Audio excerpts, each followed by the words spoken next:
Hello and welcome to Vase Projects. Today is a good day because today is design day. I am so excited to start designing.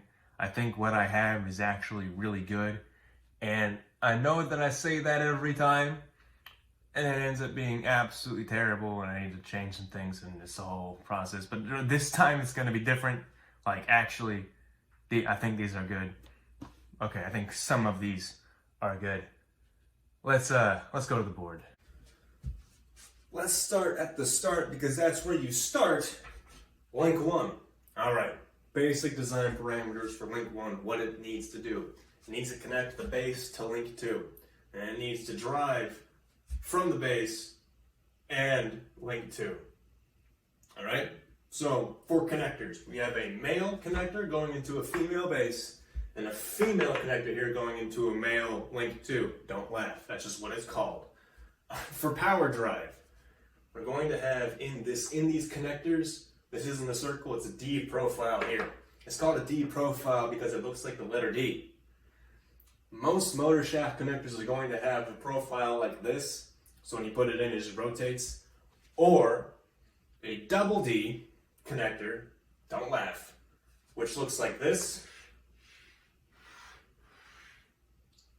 It looks less like 2Ds, you have to pretend a little bit. It's a backwards D and a forwards D. Yeah. Or a keyed connector, which is not like a key like you put in a lock, but a key is really just a piece of like rectangular metal that you put in the slot. That one's not as obvious, and I think it should be renamed to a slot. Or, a rectangle. But hey, I didn't come up with the names. Next, we need a way to make this.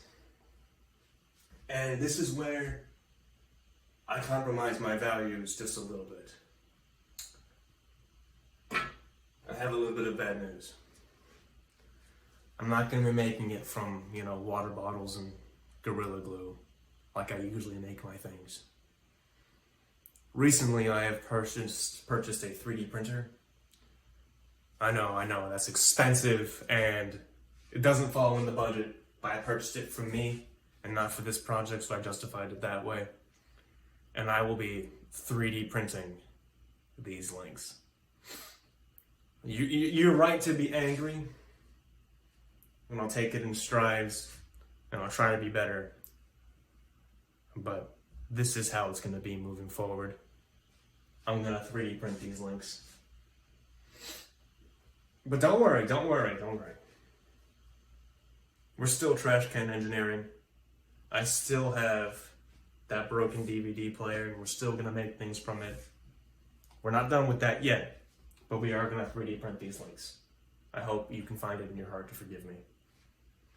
But anyway, with 3D printing, we can't just print the whole thing solid out of plastic. That would take way too long and be, decently heavy. So we're gonna do a lattice pattern through the middle of it so these bits are hollow. It'll be, better to print. Another thing with 3D printing is that you need to consider how you're gonna print it, because you can't just have floating pieces out there without a lot of mess.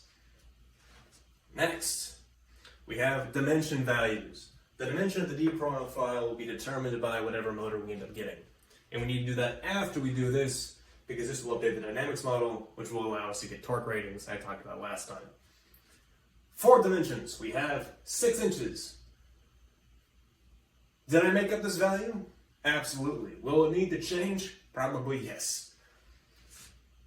1 inch for width. Did I make up this value with no basis in anything? Yes. Will it need to change? Probably.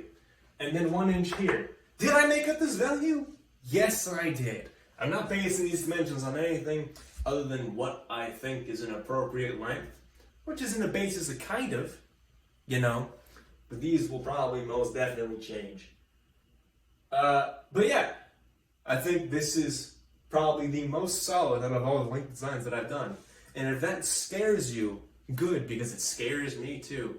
Next time we'll be going over link 2, which is not as good as this. I'll see you next time.